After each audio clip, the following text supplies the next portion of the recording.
Rightio. G'day, Stu from UAVFutures. Welcome to the FPV Futures live stream. I was trying to do some audio checks right there while we're counting down because if you know anything about these live streams, well, we've had different microphones going on. I've got where these things are falling apart. We've got some soldered in batteries right here. This is when they'd say just stop touching it, stop fiddling with it. You know, that's a bit of advice I have heard before. Was that audio playing at the start of this when that countdown was on, or was it just dead quiet? Because I should probably fix that up as well.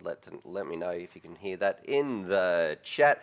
But welcome. This is the Happy Flying live stream where we just get together, hang out. It is the best part of my working week. I get to connect with some other amazing pilots around the world. We've got a bunch of stuff to talk about.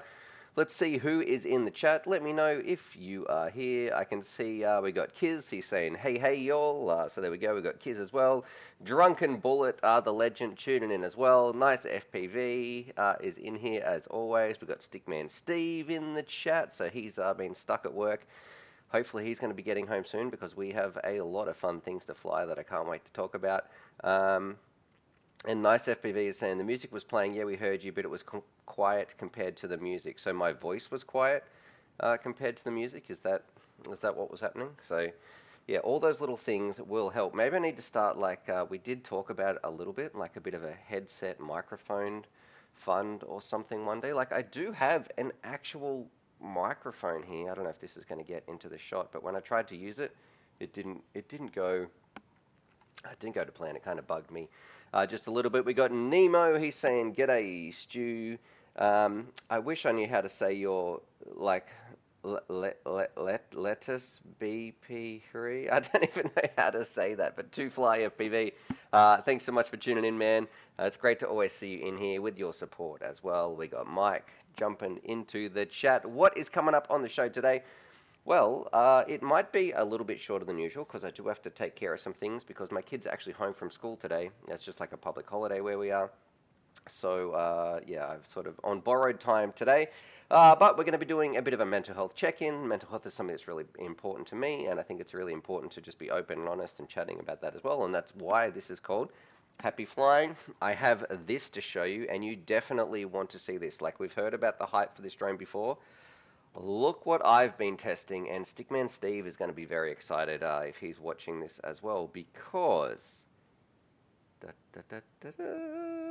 look at this bad boy. It's actually here, and I think this might be the very first version of this. Like, we'll explain in a little bit. I found it quite amusing, but yeah, we have this drone, which I'm going to say is probably the drone I've been the most hyped for ever. So since I reviewed the original one of these a little while ago, but this is the one that comes from the factory exactly like this. It is fresh out the box. We're going to be looking at the queen of FPV. So we're going to do a bit of a pilot history and a breakdown. Someone who is no stranger to 3D FPV. So any chances, if you know who that is in the chat, let me know. Throw that down below. I do want to talk a little bit to some new pilots coming into the hobby because I'm getting a lot of new subscribers and a lot of people who want to look at the analytics, they're not subscribed or they're just saying, hey, I've just joined, which is amazing because that's what we are all about. We're all about getting people flying into the hobby, just enjoying this space. But I want to go through a few, like, not warnings, but like safety things to make sure they can have the best flight experience possible. We have the viewfinder still coming up. Yeah, I got to find out how to fix that. Unfortunately, that's like a camera issue that I don't think I can get past doing that when it comes to OBS. If someone has like a Canon M50, I think it is. Like, it's a decent camera. I use it all the time for filming, but one of the problems is you often get that. Maybe you need to, I think there's like a firmware thing you can flash on there, like a custom firmware. I don't know if I want to do that and risk bricking my camera for the sake of just having that little part popping up for 2 seconds. We can say we got Boy B Buzz Morning Stu. I still haven't returned to FPV. Well, what is stopping you? Like, when was the last time you guys went flying? This is probably a really important question.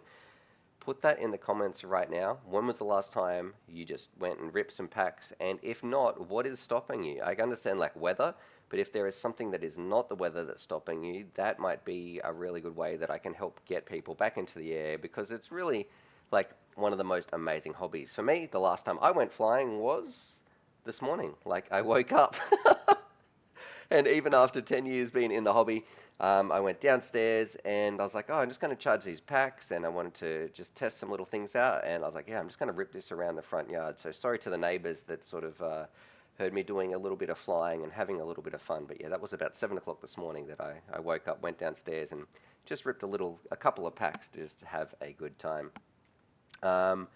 Let's see. We got Sean, another Kiwi in the chat as well. Where's my cup of tea? Sorry, I've still got a little bit of a cold, so. Sean is saying, morning, yay, back to back Mad Tech to UAV. The Mondays are looking good. We've got S as well saying, first time catching you live because it's 1 a.m. on Monday. I need to sleep soon, though. Definitely, sleep is very important, especially when it comes to like just living a good, healthy life and on your mental health as well. And before we jump in and talk about Mad Tech's, and sort of, I did change what I was going to do based on, because I caught the end of his stream. Buzz is saying the last time I flew is around the early 2020. I then dropped altogether because the weather, COVID, and budget cuts. Had to get my PC up for college, and airsoft is picking up pace again. Well, if you still have the gear, there is nothing wrong with flying analog. That's really important for people to understand as well. Like, I get to fly everything, but even if I could just fly like the base, there isn't. That feels like a video. There is no such thing as bad FPV. It's kind of like pizza or some other 18 plus activities, but there is no such thing as bad pizza, right? Like, you can get a pizza and go, yeah, it wasn't great, but I'm still going to eat this. This is still good. It's the same with FPV, you know? You're flying around, having a good time, and you can have the best kit. It's amazing. Even a very bad, dodgy kit or a very bad, dodgy pizza is still better than no pizza or no FPV at all. And Drunken Bullet as well saying, haven't been flying for months, just got a cheap whoop to run around the house, learning to fly again. And that's a great practice place is the sims as well. So if you haven't flown in months, maybe think about jumping on the sim and then ripping out. You never know, you might do some impossible tricks. And even if you're an old dinosaur like me, versus some of these young whippersnapper kids, you still might have an awesome time. All right, we're going to kick this off with a little bit of mental health and positivity because I checked in, and I'm going to be chatting with Ian over at MadTech's, his channel. And sorry, hopefully my nose is still a little bit blocked, but I caught the end of his stream, and I actually don't know when MadTech started to do his FPV channel. He's been around for a while. He's been around the block, and he definitely knows what he's talking about. But it started to get a little bit, there was some negativity that was creeping at the end there. He was getting from some other people talking about this other project, and he was just responding to that. And as I was watching this, I could feel myself seeing some of the steps that I've taken in the past. And he was like, I completely agree with what he was saying. And it is really difficult when somebody sort of comes at you or has a negative go at you to reframe your mind a little bit. And even if you never know this with your mental health, it can be really hard when you're in the depths of something, when you're struggling with depression, when you're in the middle of it and you're emotionally connected to something, to have that outside observer look. So here is my advice to MadTech when you're dealing with negativity, and he probably knows all this, but just from someone watching it from the outside, if you are making content, and he's making content, he's doing some really cool stuff, and that's why people watch him, and he's generally a pretty positive dude, and some negative people say some things online about you, or, you know, some people saying, oh, he's a DJI shill, or, you know, they were just basically throwing some, you know, just some negative things out there. I think he was giving it too much attention. He doesn't need to justify himself to anybody. As long as you're happy with what you're doing, you can never please everybody on the internet. And this is something that took me a long time to learn when I try to deal with negative comments, and I'd make these videos like, here's how to get flying. Here's the $99 build. Like, some people, can you believe this? They were very angry about the $99 build. They're like, oh, you're a shill. Why didn't you choose this component? Why didn't you choose that? Man, I just made this video to get people flying. And if people come at you with negativity, often you can't even change their mind. You can sit down and you can give them all the facts and all the reasons, and you can explain everything. And when has that ever happened on the internet? When have you ever explained a situation and someone has done a complete 180 and been like, oh, you know what? Yeah, you're exactly right. I was wrong. Here you go. Here's some kind words back to you. It just doesn't work that way. So my advice for if you are dealing with negativity online is just, I know it's hard to ignore it, But you don't have to ignore it, but you don't have to give it any value. So realize that it is valueless, and even you don't have to justify it, and you don't have to answer to those people and provide reasons and provide explanations. And because even if you give the best explanations in the world, some people are just like brain, not brain dead, but like incapable of critical and reasonable thinking, and they're not going to be able to change their mindset or anything like that. Just going to hone in on one negative thing, and it's just not worth it. So yeah, it's taken me, I feel like 10 years in the internet space, and every year you feel more and more comfortable with it. Doesn't mean you can still get angry about something, and some things really do cut when you really feel passionate about something, and you have done nothing wrong. It is really hard when someone comes at you and they are unjust, but you just gotta let it slide, and just those people. Honestly, my advice, if for those negative people, if someone is really negative towards me, my advice is I wish them all the best. Like whatever they're struggling with, whatever they're going through, you just have to take the high. As a creator, I feel like, and as a good human being, I want them to have a good life, even if they're feeling negative to me. That negativity is coming from somewhere, and I hope they get their life in order and they get those things sorted, and then maybe they can reflect on it and improve their life. And if they can't, well, that's no skin off my nose, because I'm not going to give that any value. So they can do whatever they want to do. I'm going to do what I want to do. All right. Nemo is saying Armattan has a new frame coming out too soon. They posted about it on their Facebook page. Let's check that out, actually. If I haven't been to Armattan for a long time.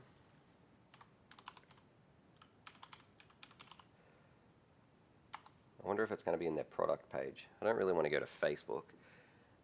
Is it the Beaver? Like, it's been so long since. Check some of these out. Let's put this on the screen share.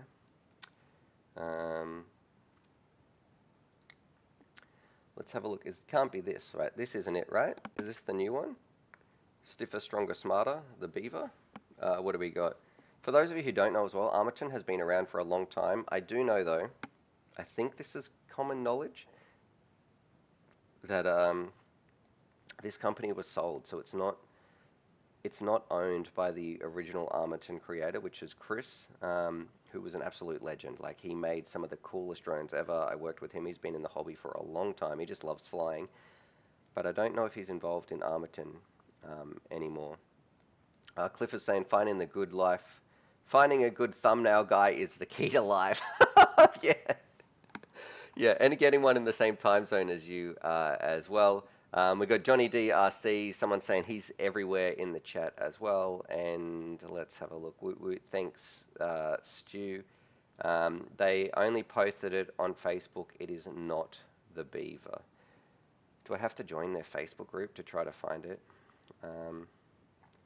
Okay. How much are their frames nowadays anyway? Like, we still got 100. Like, this was always a problem for Armattan, having some very expensive frames, but now it is even more of a hard sell, I think, because components have come down in price.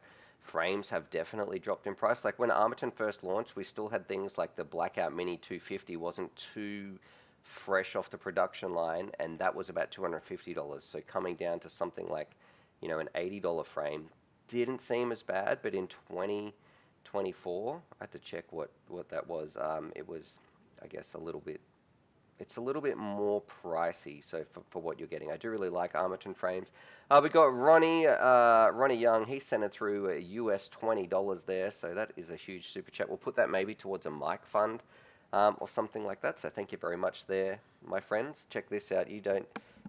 I'm all about keeping it professional, which is a little coined term where, like professional, but we're doing the best we can, which is why I've got this headset with a drone battery here. If I take this off, you guys will probably laugh at me here. Yeah, it's like these earpieces, they're just like resting against my head. I just sit it on there and then sit it there. So yeah, this whole headset is basically completely falling apart. Cliff is saying UAVFutures currently building a retro build comprising of a Blackout Mini H. Man, that's pretty cool. What components are you putting in here? What I'm going to do for a split second, if I press this button, there we go. I'm just going to quickly blow my nose, sorry.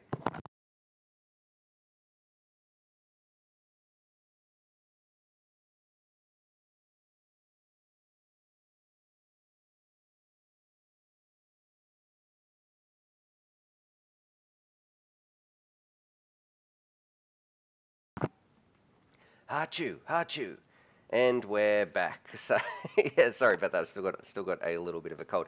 But yeah, where were we? I'm getting distracted. Yeah, headsets falling apart. The Beaver, Armattan. Look, they're really good. They make some fantastic products, but I have not tested any of them. So maybe if you would like me to review one of these, let me know in the chat. It has been a long time since I've checked out an Armattan frame. They were my like 2017 drone of the year. Back when I used to do that, there weren't as many drones on the market, and some of their bind and flies were absolutely outstanding. They did the Rooster, which I really liked.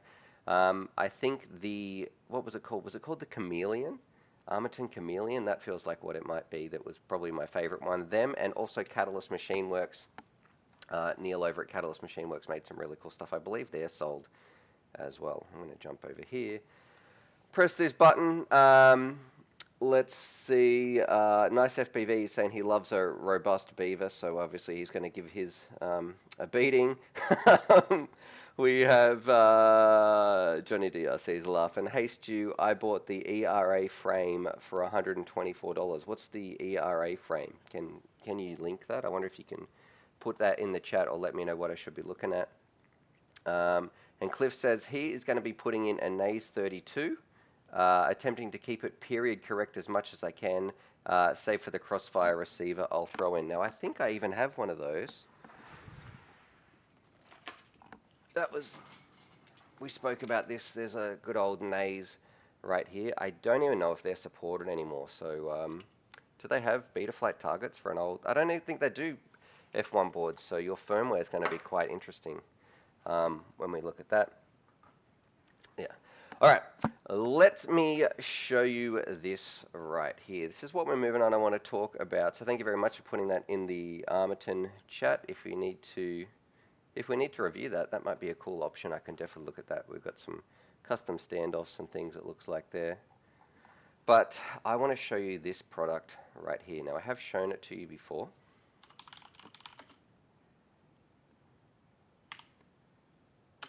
Where is this? I'm going to have to open up my Skype.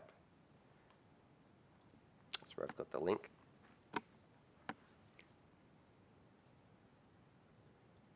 And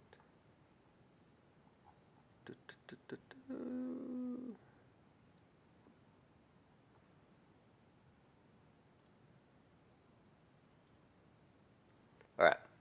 So this product right here, I'm going to put it in Australian dollars, and we're going to be shipping it to the United States.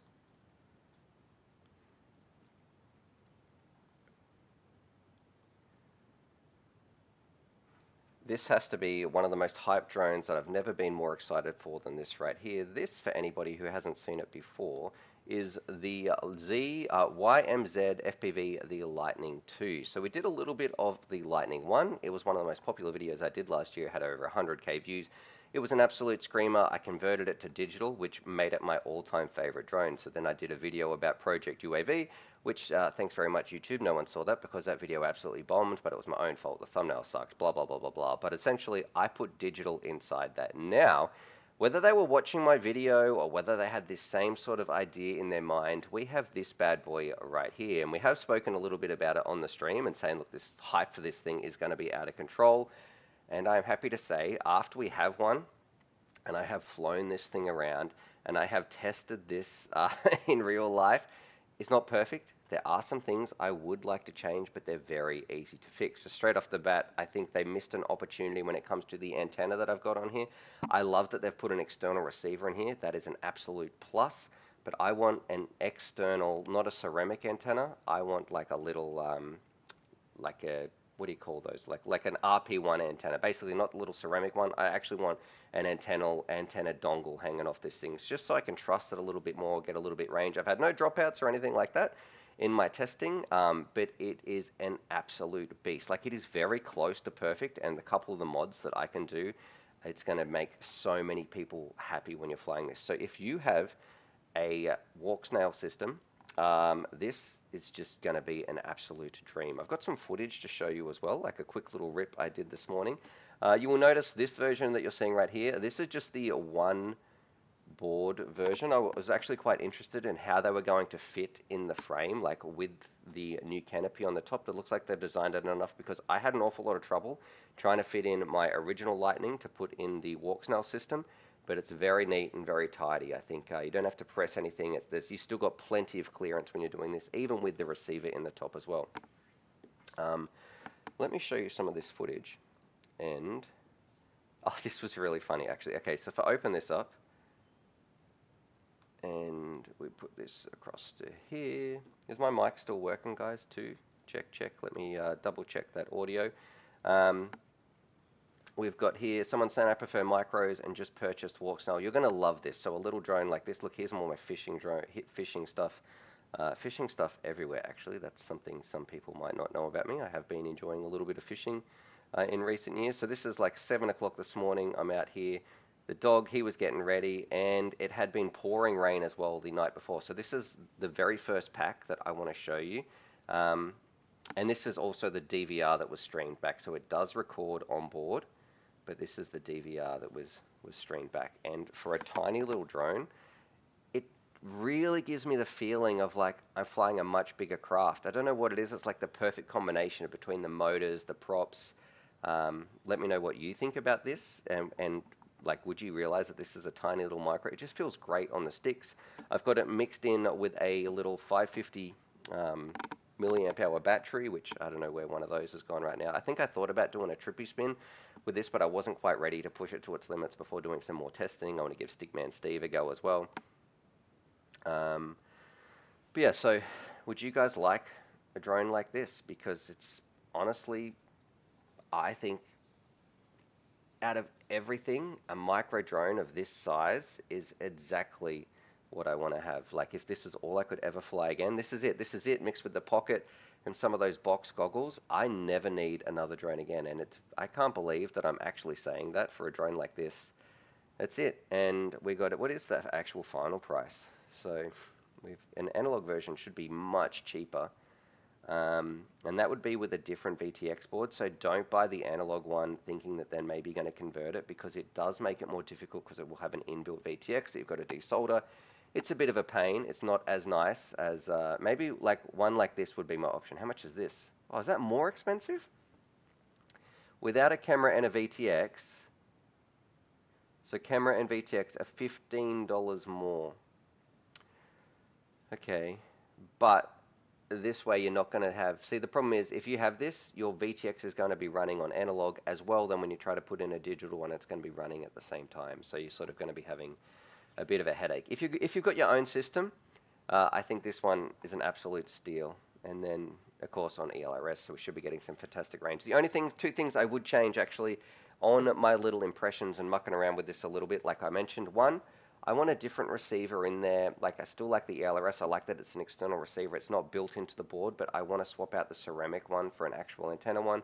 And number two, this is very easy to fix, but this little antenna mount they've got at the back right here, the antenna is laying down. I don't know if this is going to come in shot. Let me jump over to my face cam. The antenna, it's still out of focus. We put it right in front of my face. So this antenna is lying flat across here, and I feel like maybe it's getting like too close to some of these metal frame parts or anything like that. I would like it if it's sort of stuck out a little bit, and it also might help with turtle mode.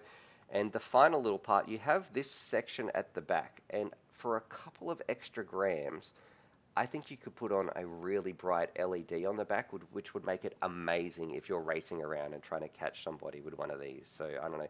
What else are we missing? Like, to make the perfect little drone, besides obviously making it cheaper, what are we missing in a little form factor like this? I like the battery connectors. XT30 is perfect. I like the way the battery holds on. And I actually prefer props in on this one, because that means it's going to be spitting all the grass towards the middle and keeping it out of the components in the center. So normally I'm a fan of reverse props, but here on a tiny little craft like this, I'm trying to actually protect the camera and not the camera, the internals, because it's actually quite important, because I feel like that's the fragile part of this. So I don't want any grass or anything getting spat on there. It's got a capacitor on the back. Yeah, I just think this one, it's going to be a big seller. I've got the video coming out soon. I need to do some more testing as well. And now that Steve's going to be getting back soon, I don't want to do a video. This one he needs to test. Like, I want Stickman Steve to fly this one around. I think he's going to have an awesome time. We've built our own Lightnings in the past. We've converted them down, taken the analog ones, stripped them, put in digital, and this is it, like from the factory. I cannot wait. We got Rick Munn. He's just jumping in. He's saying hi also. Thanks very much for tuning into the stream. We're here week in, week out. This is actually stream number 5. So thank you, everybody. I feel like we're really got a nice little family group going on that I'm really passionate and positive to be here doing these streams. It is the best part of my working week. Mike is saying the flight time. So it depends on your pack. I would say I get about 3 minutes of screaming it around, and this is the hard part. I could probably get 5 minutes, but I don't fly that slow. Like that thing, it is hard to not want to just push the throttle up, scream it around, and it's really easy to maneuver as well. Like you just feel like an ace fighter pilot locked in. You don't have to fight the drone. It's really, really fun. Can it take a hit? Well, I guess that's what we're going to have to test out, because I have broken on my other one. I have broken one of these little cameras. I feel like this one is a little bit, not the VTX units.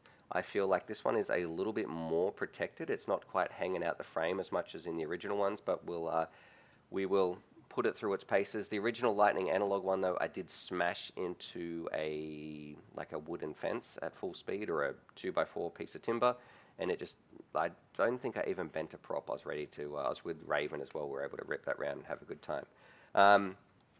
And Leadus is saying, I just need the Lightning to frame. And that's exactly right. You could just convert that over.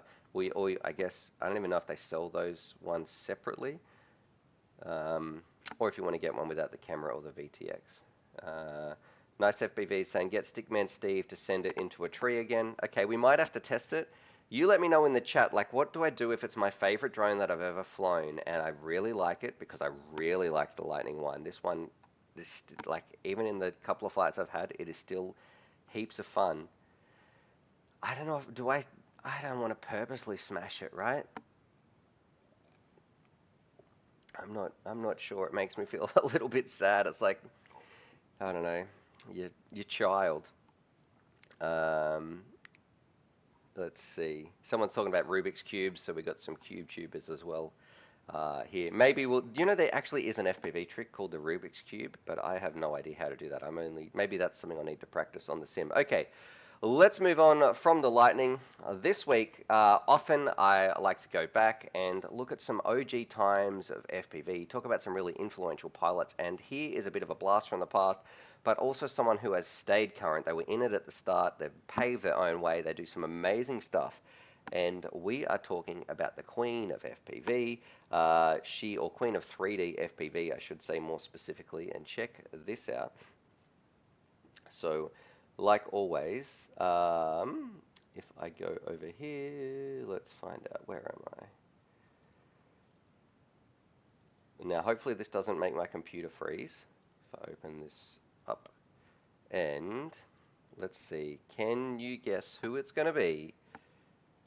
Look at this, we've got this nice little card right here, and we've got Zoe FPV. So she's the 3D FPV unicorn. So if Zoe FPV ever sees this, let me know what you think about these cards, and what do you guys think about this card? Maybe we could make a cool set we could send out to people or something. I don't know. I tried to put a bit of work into these, try to make them special, have a nice like 3D background, and that's equally important, especially for this one, for the Queen of 3D herself. We've got some little spinning motors. I've given her an 8 out of 10 for pilot skill level, and we have some other special versions of this as well. I think I've got like a gold foil version. I had a lot of fun making these cards, but is this something people are interested in? I don't know. This could be another whole project. However, let's have a look at some of her videos. So I'm going to jump over to this one. Hopefully we don't get too many ads. Where are all my links gone? Oh no.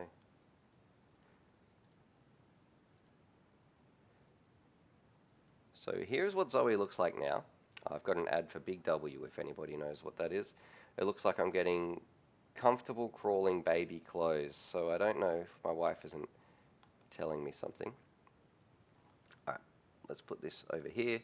And so if you don't know 3D FPV, get my camera back.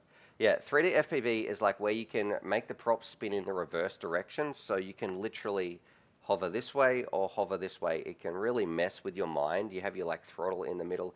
I've tried to do it once and it was like an instant crash. So for me, 3D FPV, it just, my brain again would turn to mush. Maybe it's because I'm just such an old man. But let's have a look. We've got her little video here. So here she's saying my best flight video ever. And she does something a little bit different. It gets a little bit close to her face. I meant with the drone, not with the camera. Oh, you guys can't even see. Oh my gosh. Okay. Here we go. This is what I'm talking about. This is where I said, yeah, she gets a little bit close with the drone to her face, not with the camera there, Zoe. So she can see we've got her drone. She takes it out, goes to this cool spot, and then like just starts ripping it around in a way that I don't know how she does this. And there she's doing what I like to call the Stevie Wonder, you know, when someone is just totally blind, smashing the keys on the piano. That's sort of what I feel like when I'm flying. I imagine it is even worse when it comes to 3D FPV. So she's got a really cool little place that she's ripping around here. And I think just doing some really fun tricks that how many of you guys have actually tried to do FPV? Like they're just, and then like the drone's upside down there and she's sort of standing in the way. So a lot of skills. And the cool thing about Zoe, she's been doing it for so long and she's had some really cool parts where she's been recognized for what she's done. She's been on Rotor Riot back when Rotor Riot used to make cool videos. Well, I mean, like Rotor Riot still makes videos. But they used to have some, okay, Rotor Riot used to be even cooler back like 10 years ago. So there we go, some shots fired, or 5-6 years ago. Let's have a look at some of her others. So where she sort of started.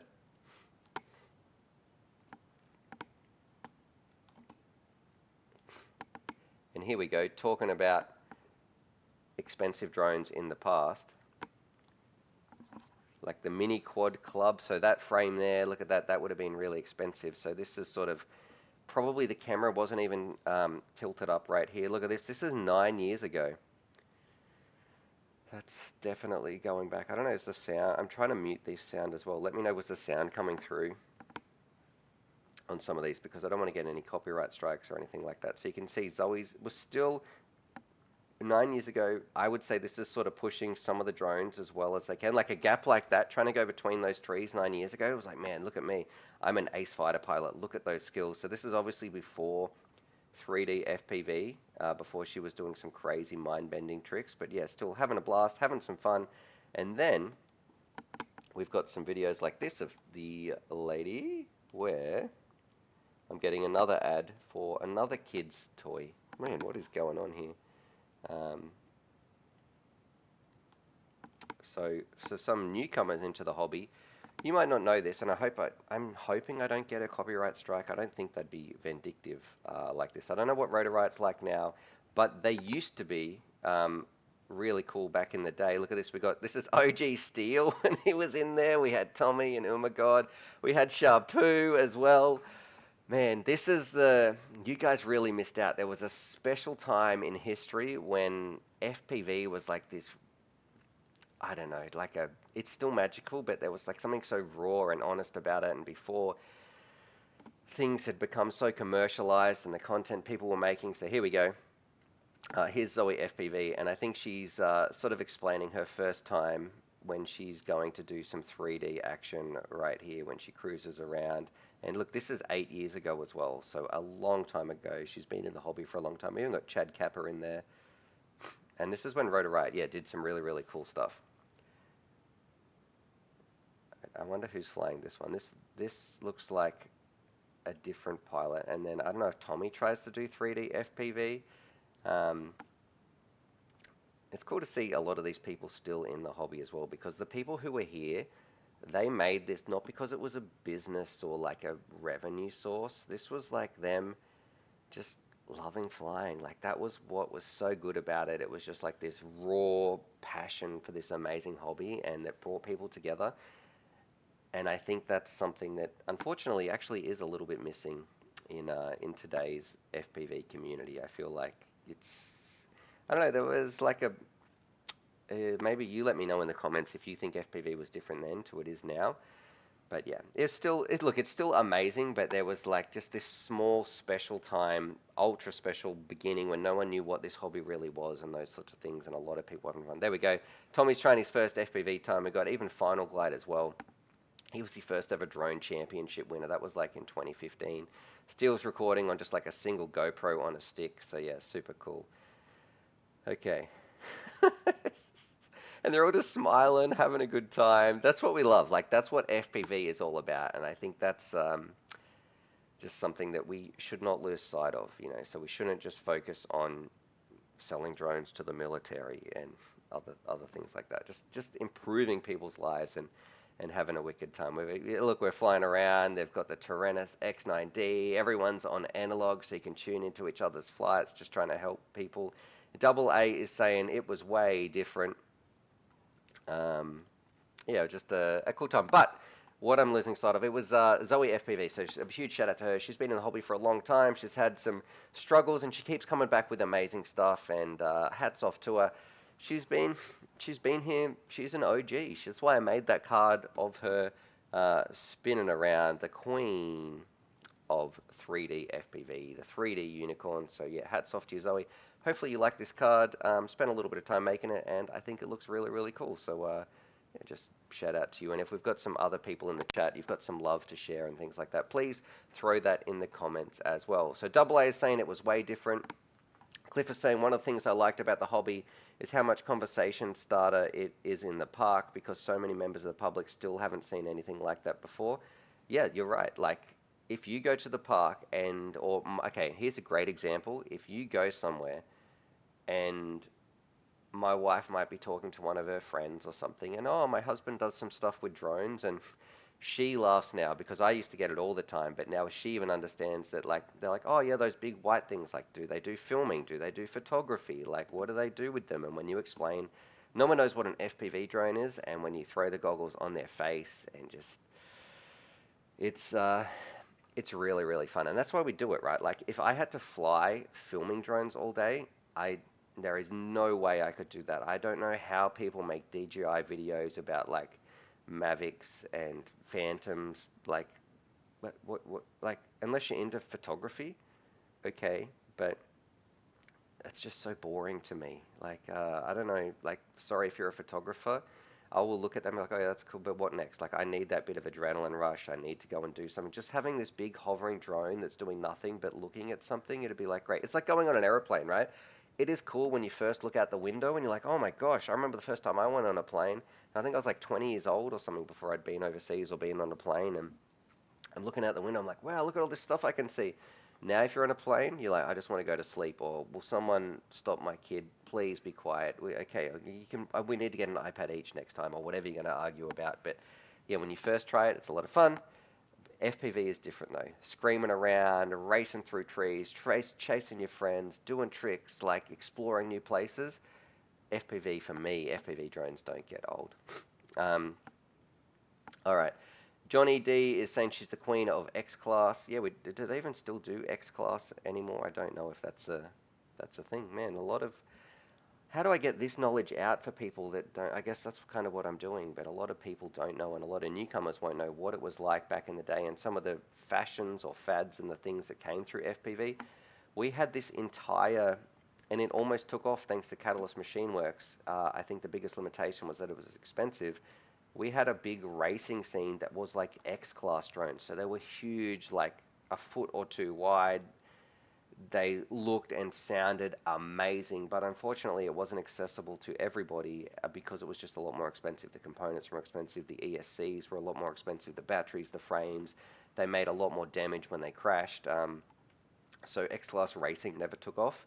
Like, that's almost like a good pun right there.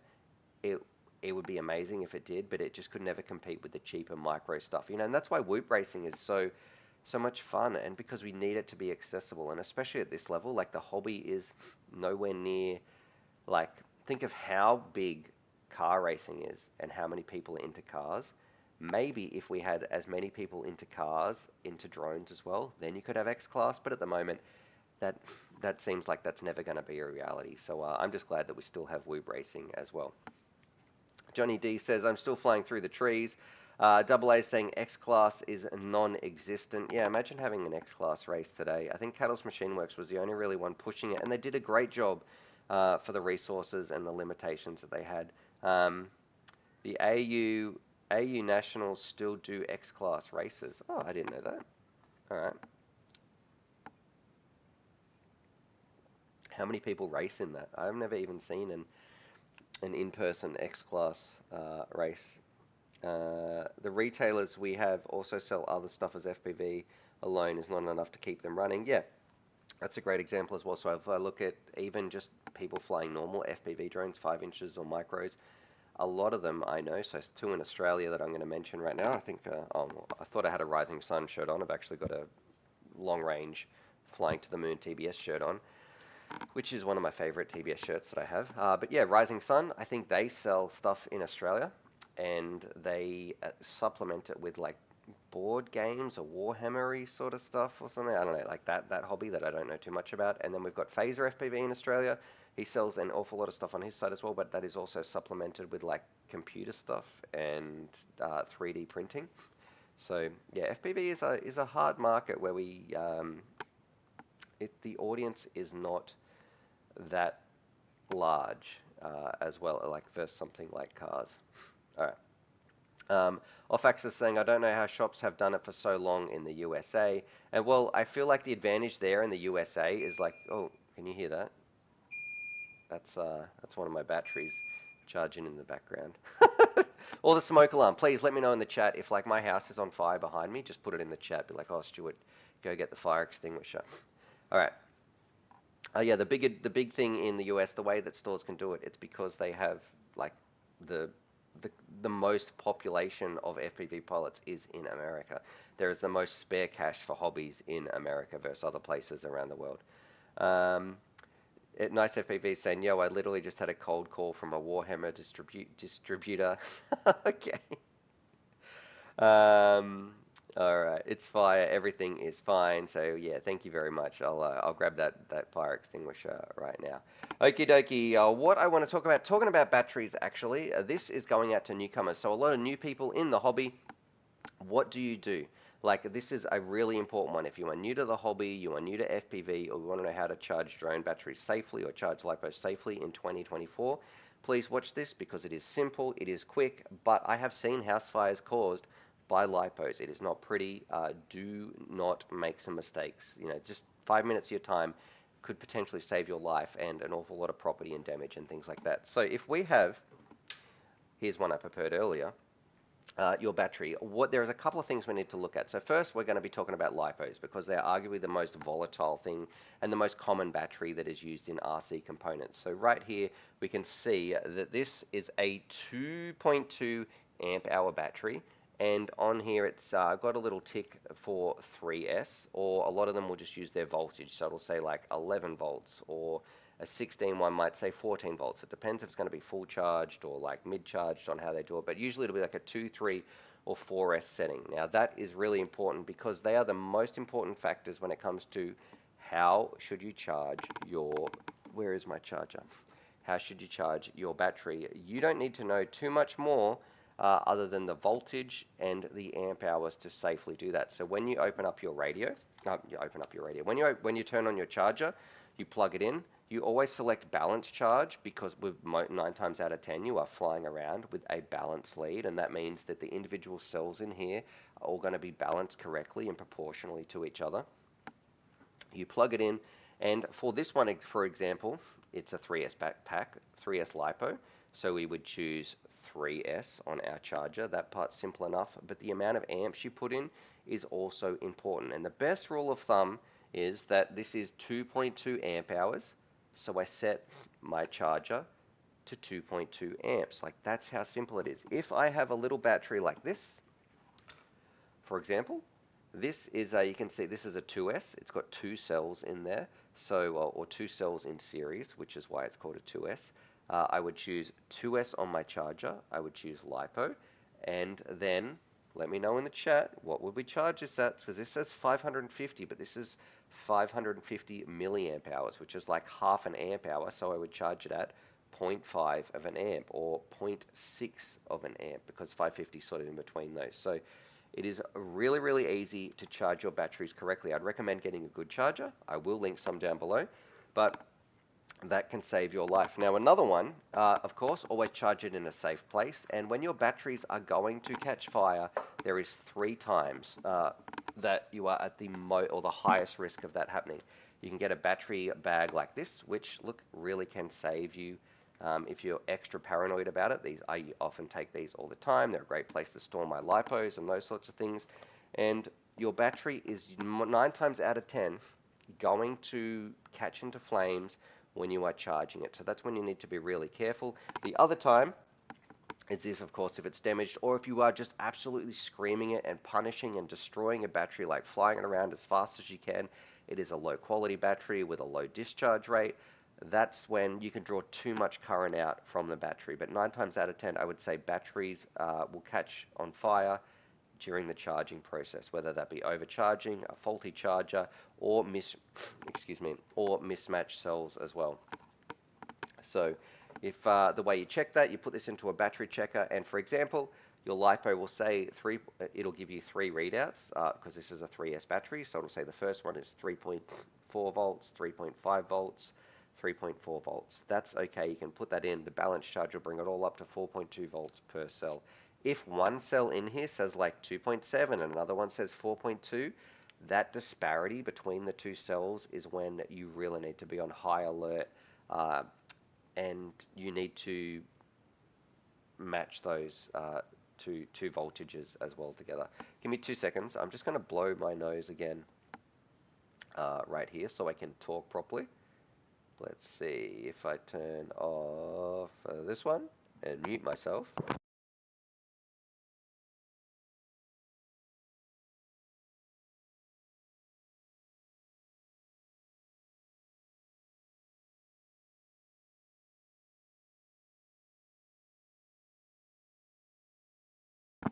Hachoo, hachoo, hachoo, and we are back. Yeah, sorry about that. Still have a bit of a cold, but yeah. So look, I think these work. Some people are saying they add more stuff to catch fire to. Maybe, but I would take this over not having something. And another part, yeah, just make sure you match up the voltages. Make sure you are choosing the correct amp hours. That's probably the most important part that I want to stress. Do not overcharge your battery or put in too much power at once. And yeah, that's the important part. The better quality batteries you get, the more likely they are to last you. If you're going to put them in storage, they store at 3.8 volts per cell. You can often on your chargers select things like that. Man, it is pouring rain outside. Lucky I got my flight in today. You can select storage charge. But yeah, if you have a battery horror story or you've seen something, what's the worst case of someone doing the wrong thing with batteries that you know of? Oftentimes, here's a little tip, and this is not a safety tip, but you might have a good battery. You have accidentally flown too much and it's crashed, and one of the cells is like, say, 2.8, and it's only just happened. You can rescue batteries by quickly plugging them in and charging it. I think it's as a NiCad option for about 30 seconds just to get that voltage back up so the charger can recognize it as a LiPo. Then you balance charge it straight from there. Never do it for more than 30 seconds at a time. That is a little tip that I have used, but watch it extremely closely. Have the fire extinguisher, be wary of that battery. But if it's a difference between, say, throwing that battery in the bin or just giving it a little bit of TLC and a little bit of love to bring it back so then the charger can do its job of actually balancing the cells properly, that's the way that I'd look at it. Always be wary. Always try to buy good quality batteries, good quality chargers, and also let it be known that if you are using cheaper batteries, use them for your goggles, use them for your radios, those high discharge ones. So that's the discharge rating. We can see, I don't know if it's, what's this one? This is a long range battery actually. So this has a 45 amp rating, but the discharge rating, or the C rating I should say, where is this? Where's the C rating on this? This C rating, this one is 20 to 30. So that's a very low quality battery in terms of like how much energy it can discharge. Do not use this on a drone. It might seem like a good deal, but you need to buy something with like a 80 to 100. Generally, the higher number is better. don't trust them all perfectly, but usually higher is better. Of course, companies put the best, stickers they can on them. Um, but yeah, you want a high discharge one because your 6S drones, your 5S drones, your screaming little things want a high discharge rate. If you don't have that, it's going to actually damage the battery. It's not good for it. So I don't even know, what are the C ratings of my little, I've lost my tiny little battery somewhere. All right. All my batteries are puffed from not storing them properly. Yeah, that can be a little bit of an issue as well. Um, that's from Drunken Bullet. Here's a little UAVFutures tip that if you are going away and you're worried about what to do with your batteries, because look, I feel like that too, the best place to put them with a note is in the oven. Because if it catches fire in the oven, generally, like that place is used to getting pretty hot. That's often where I'll store my batteries. My wife, many a time, has come home after we've been away, and I got a big sign on the thing like "Do not turn on," or like a rubber band over the controls of the oven with a little tag on it. It's like lipos inside or something. So yeah, if you need to do that, that's my little tip. Store your batteries in the oven. If you're heading away and you're feeling a little bit unsafe about them, that's going to be the best place. So if they do catch fire, it's going to try to minimize the damage. We've got Kiz Bartlett is saying, not sure if it's just the UK, but the FPV are doing some great cheap batteries that rival the more expensive ones. Okay. Can you send me an email about that, Kiz? That'd be cool. Or if you can put me in touch with them. I'm always about checking in with decent, good value battery brands. That's what I'm all about. Good quality stuff that doesn't break the bank. Yeah.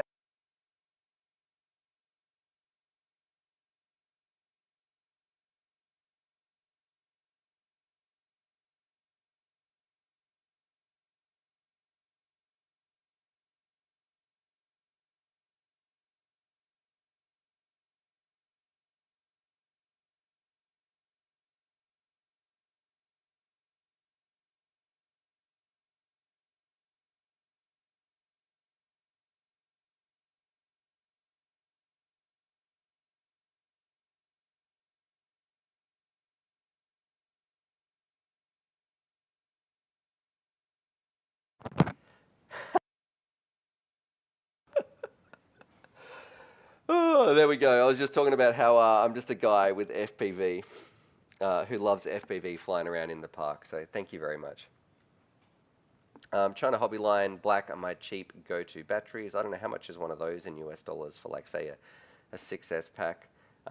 Mad Hatter is saying, is lipo residue toxic? I wonder if just would it just ruin your oven forever if one went off in it? Look, you could probably clean it out if it did catch into flames. But I'll tell you what is often. What do you want? A broken oven or a broken, burnt down house or garage or something? One of those is cheaper to replace than the others. All right. Thanks very much for all those people saying mic funds and those sorts of things. You're going to have to start that over. Okay. Basically, I was just saying, look, when it comes to value, like when I talk about value batteries, anything value, that's what I want you guys to have. I was a school teacher for 10 years, and then I'm just a dude who loved flying around in the park. I fell in love with FPV. I just want to go to the park, fly around with some cool stuff with my friends. I can fly anything that I want. What's most important is, what would I buy? If I was just not doing this, I didn't have all the kit, what would I get? What would I recommend to my friends? And they're the products that I'm really passionate about because it gets people flying, it gets them into the hobby, just gets them to have a good time, which is why I love the Radio Master Pocket. Use it all the time. It's fantastic. A lot of my friends have them. I love those cheaper $200 goggles from Cadex, the Goggle L's. Yeah, just really cool. Matt Hatter saying, I keep mine on the marble kitchen table. I don't think it'll harm anything on it. Yep, that's always good. And Hunt Boom is saying, do I ever miss teaching? Well, I guess it's a little bit off topic for drones, but maybe some people are interested. Like I love teaching. I still teach like you guys to this day. I still love helping people. Like that's what it's about. It was something really special about saying, "Hey kids," and teaching them some cool stuff and seeing some things click for kids. There were some parts I definitely didn't like about teaching, mainly just all the meetings and all that sort of stuff. But then I got to still teach, and plus I had my own kids. Like from when I was a teacher to now, I've had children in that time that I get to teach them stuff, and I still get that same you know, rewarding feeling of just showing them something really cool and seeing their little brains light up. And yeah, I love teaching. I just get to teach something I'm even more passionate about now, and I feel like I liked helping people as a teacher, and I feel like I can do that even more with people around the world, thanks to the internet, thanks to this channel, and especially with things not only drones, like mental health, like talking to adults about it and saying it's okay, you know, I get it, I get it. Depression can be really hard, anxiety can be really hard. Whatever you're struggling with, there's there's things we can do to improve it, and I don't want you to feel alone, and I want to give you some, at least some, not pointers, but just maybe some inspiration to go and get some help or to talk to somebody, because I've been there. I've been in the worst of it, and I feel so much better now than I did. But yeah, to be able to help people through that, that's what it's all about. Like life's too short to focus on the negative, and if I can do what I can do and share that with people, that's what I that's what I want to do.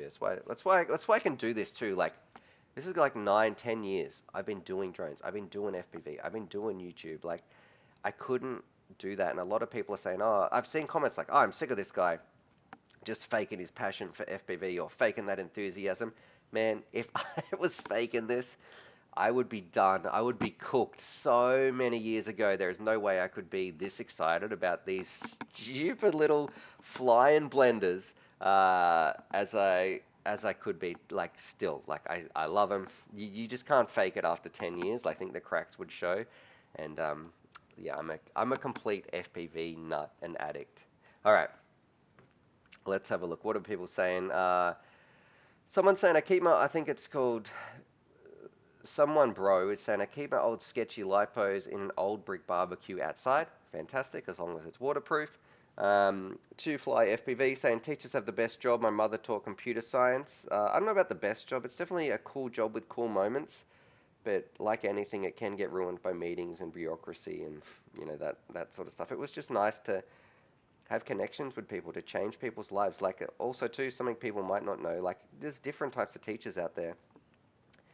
I taught in like uh, not a great school. Like there's offers to go teach at some nice schools and those sorts of things. That wasn't where I wanted to teach. Like I'm talking about like sometimes you'd be like, oh, this kid hasn't been at school for a while, and you go with the principal and you go and check up on a student that's been in your class, and they're like sleeping on a dirty couch with trash all through the house and the yard, and those I was teaching in some really disadvantaged places, and it was just that was what was most rewarding for me. I felt like I'd have the most impact on them. So again, different teachers, different things, but yeah, that's what I really like making an impact, changing that person's life, changing that kid's life, like making that connection that might help them improve in the future. All right, I've been rambling enough about teaching and helping people and blah blah blah. Good job, Stu. Well done. Let's get away from this. Let's talk about some FPV related stuff, or at least some RC stuff. So sorry for that little bit of a ramble. We've got other people storing their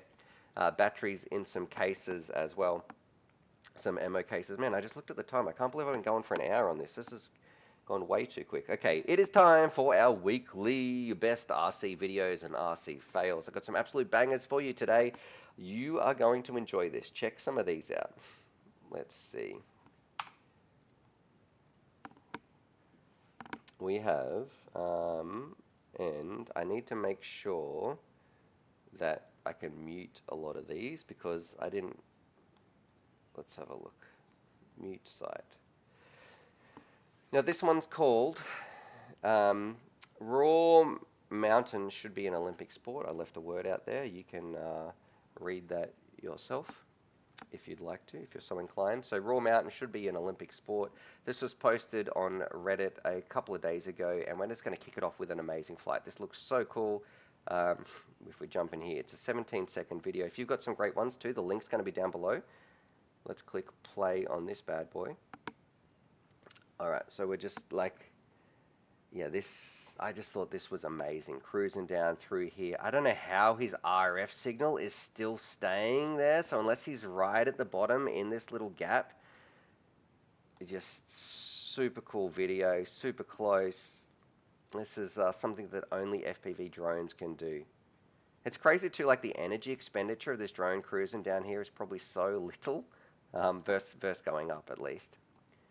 yeah, like I said, I don't know how he gets the RF signal to penetrate all that. He has to be standing like, and then where would you be standing here? Unless he's standing here, um, I don't know. Where is he? Other people saying, wow, I need to know where he is.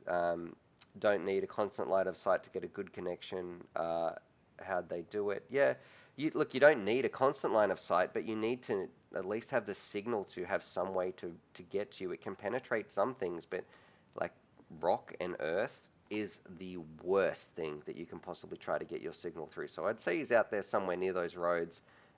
That's the sketchiest part right there. If we could see the link quality that this pilot has, it would be dropping significantly. You got to make sure you have your fail-safe set for that one. All right, moving on. Let me know what you think about this one. And let's see. This one, look, it's a little bit military, but nothing. It's more interesting technology rather than anything sinister. But look at this. We've got China's making some little bird drones and with some electric skateboards. I don't know. Is this going to fool you? What's that called? Like an ornithopter or something like that? You know. So this is exactly how I go to the park. I get dressed up like that and pop out of the river with my FPV drone and just throw this thing around. Is that really going to fool anyone though? I don't know. I don't know about this part on the electric skateboards. Like, I feel like that's just them wanting to have some fun. But that guy looks like he's out of a Marvel movie or something chasing that around. And the crazy part is, the footage you would get back from this, if you were going to have a spy drone like this, it probably looks so terrible because these things don't do a nice hover. Like, it would be very blurry. I feel like this might just be more for show and tell. These guys are just going on a little skating adventure. This dude's like in a B-grade movie um, right here. So yeah, I don't know. What do you guys think about this? Would this trick you if you saw this flying around in the sky? Watching it, yeah. It's probably going to get attacked more by wildlife as well. Okie dokie. Yeah, there's enough. There's enough of that one. The next one we have, is this one of the fails that I want to show you? Oh, actually, here is, maybe I just don't know this, but look, I'm not into DJI drones or anything like that, but is this just pretty standard, like on their camera, to have footage this close away that, I don't know, can zoom in that far or be that clear?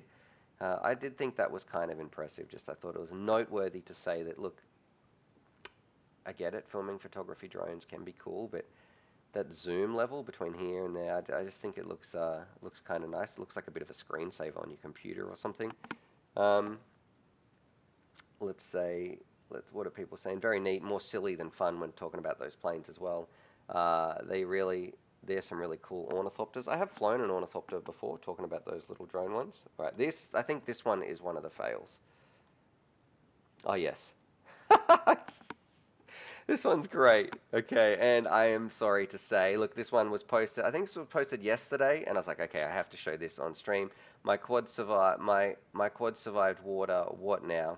So a little bit of a spoiler alert right here.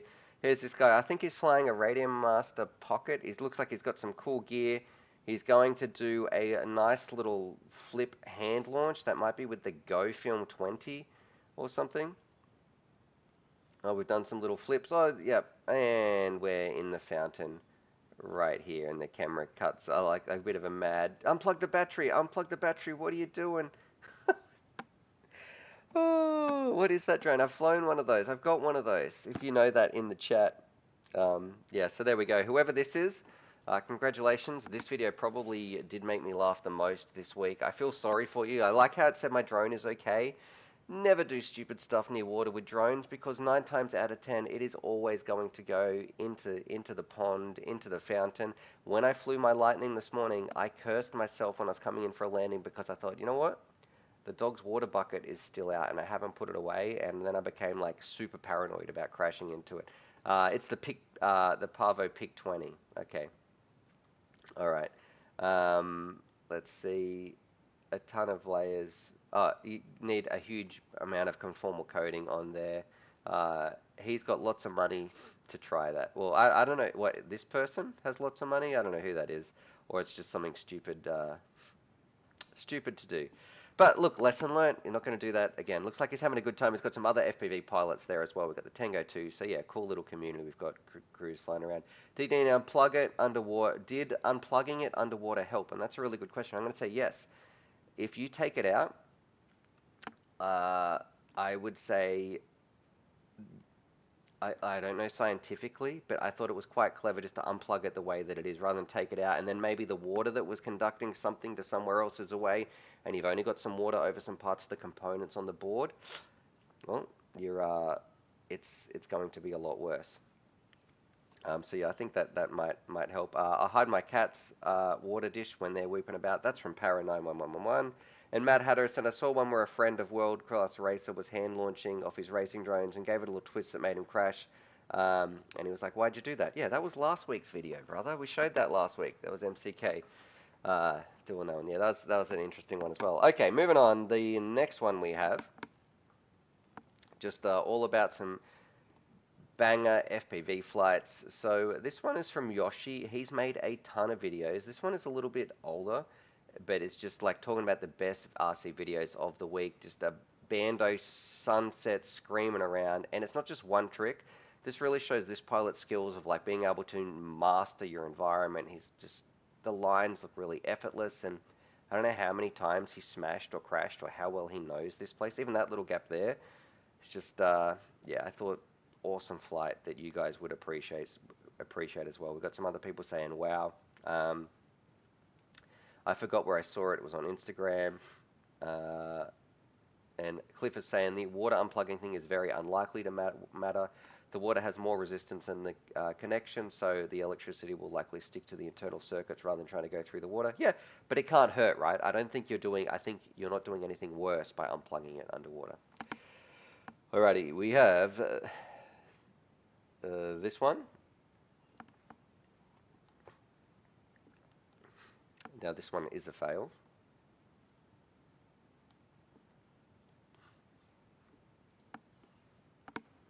Cruising it around, you know, look, some nice big RC planes, and then we've got a nice little plane chasing it as well. Can you guess what's going to happen? Because I guarantee it's not what you think.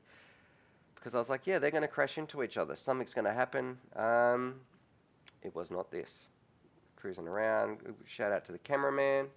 Get my head out of the way. A nice zoom in here. Look, we're cruising around. Look, oh no, zip, zop, zip. Yeah, a big burning ball of fire. Can you imagine what that pilot was thinking? Oh, when he just watched this.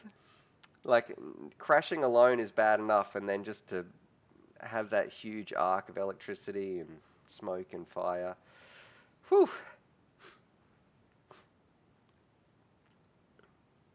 Always be mindful of your surroundings. Alrighty. And the last one right here. Check this bad boy out. Oh, yeah. Oh, I need someone. Actually, this is something we need to do. When you guys are sending these in, it would be great to be able to watch these with my first reactions with you guys for the first time, because when I start laughing, I don't want to spoil it for you. What's going to go wrong? You know, we're testing an expensive RC helicopter indoors. So, you know, it's always a good time. These things are very, very scary.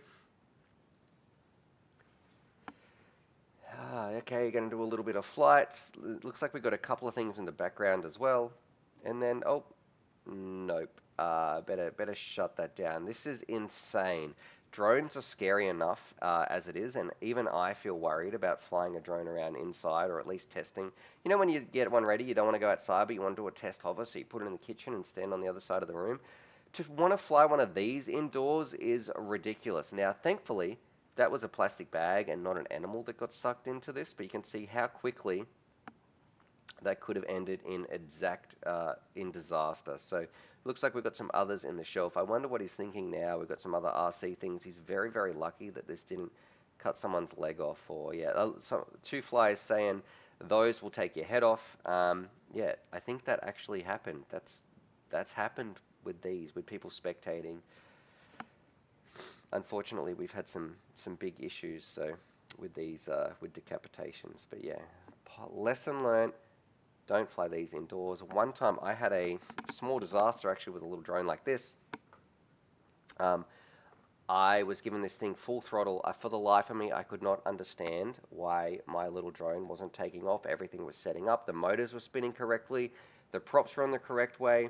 I had this on the garage floor, and I'm just giving it 100% throttle. But what I didn't know was underneath I had a Velcro strap and holding in the battery, which is pretty normal.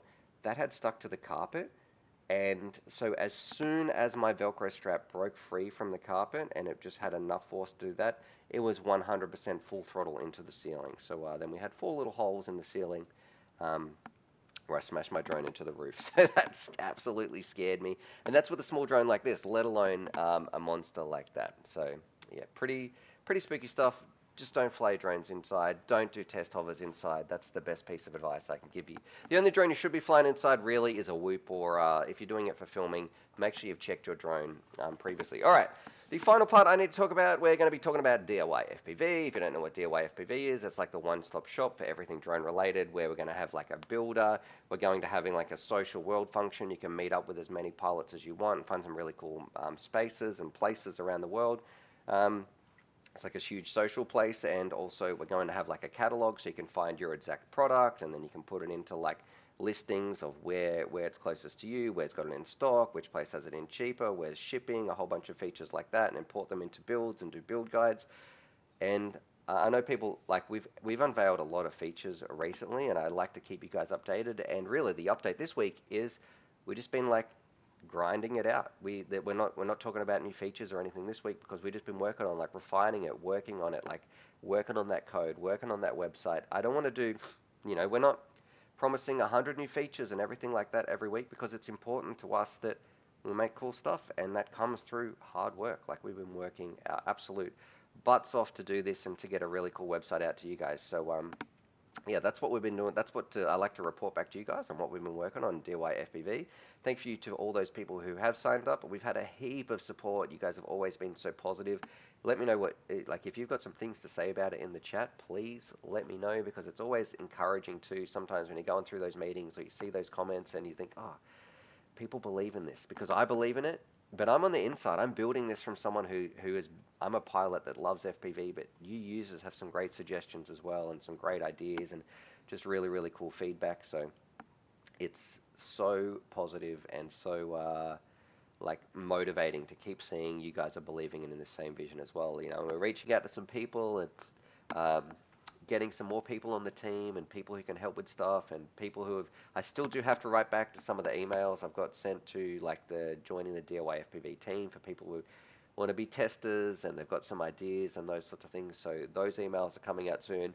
This week we've really just been like grinding out the code, or refining things, working on things, like doing the stuff that's not exciting to talk about, but is absolutely critical and important to do. So yeah, that's where that is. Um, we need a build guide. We can say what kV each battery can use. So it's not a thing then. I'm not sure what drons means by then. Never say never, but for me, everything even trying on purpose, it's failed to happen. I'm not sure what that means. And Stu, what happened to the old guys that used to fly with in your backyard? So I think you might be talking about Grumpy Trev here. If he ever does watch, I did send him some messages. I haven't heard from him in a little while. I'm hoping he hasn't changed his phone number, because then I'm just sending it to the wrong person. But essentially, I moved 2,000 kilometers closer to the equator. So where I was, I lived down in a place called Victoria. It was always cold, it was always rainy, it was always windy, and then I moved up to what we call the Sunshine State, which is essentially like, just imagine the Florida of the US, where like I think we're just about to end winter, but like it's like t-shirt weather 95% of the time. You can get outdoors more, and you can fly drones more. The wind is like way more less intrusive on what I want to do for work. Um, it doesn't rain as much. It's just generally a much easier place for me to fly drones, and it's always warmer too, so it's nice. And plus, it was cheaper to live up here than it was down there, so I was able to, instead of the house down there, we went a little bit more rural, and that's why you see the house that I fly around now as a much bigger yard than the house we did down there. All right, Drunken Bullet saying, can't wait for DIY FPV. Two Flies saying, yes, the one that tried to walk off with the DJI goggles when they first came out. Yeah, that's probably Grumpy Trev. He's a legend. Could have been Crash Test Cal. We had a whole bunch of a UAV OG crew down there. We used to throw like Christmas parties and get together. We shout out to Granger. We had Wingman Jono. We had Tony as well on the sticks. Crash Test Cal.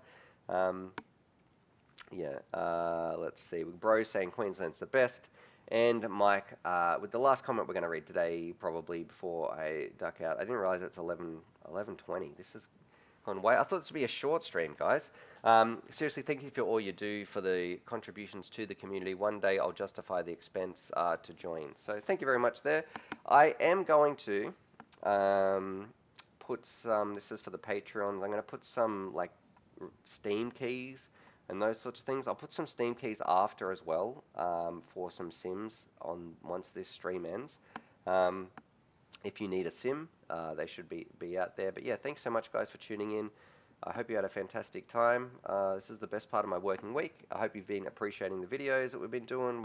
I've been really passionate about FPV. I'm really excited to do it. And we've done 28 videos and live streams in the last 28 days. So, or it might be 27. I might have had one day off after I was sick last week. So that was a week ago. All right.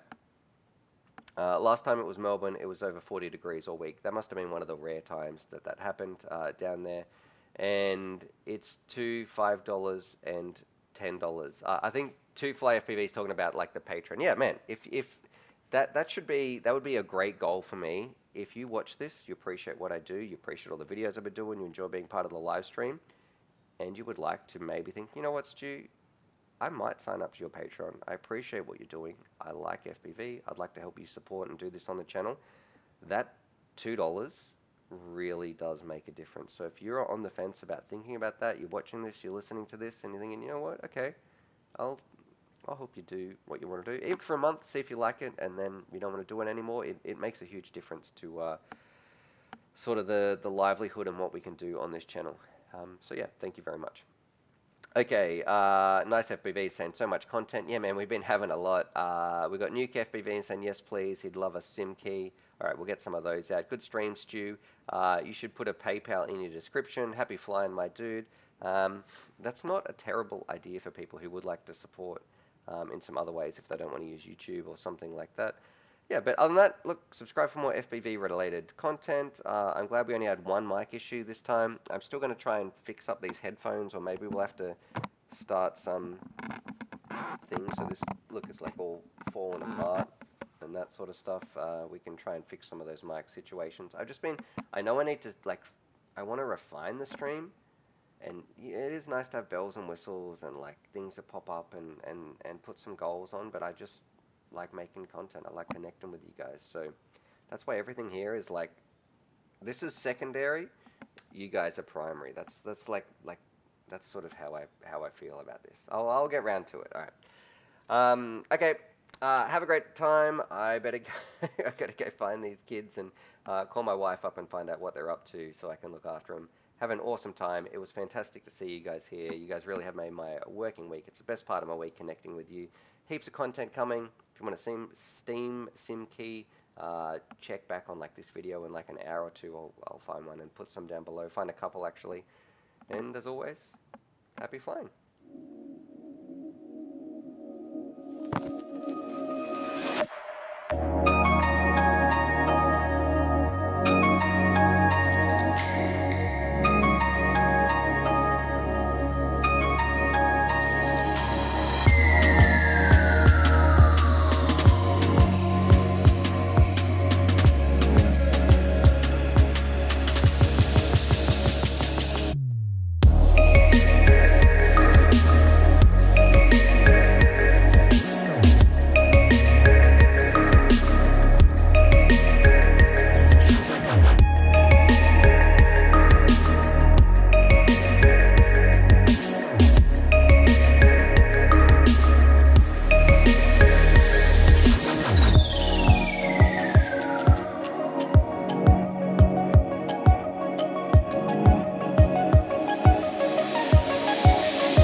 where this came from, but I just got a PayPal donation.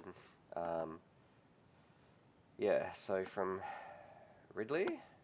Uh, thanks very much for sending that through, brother.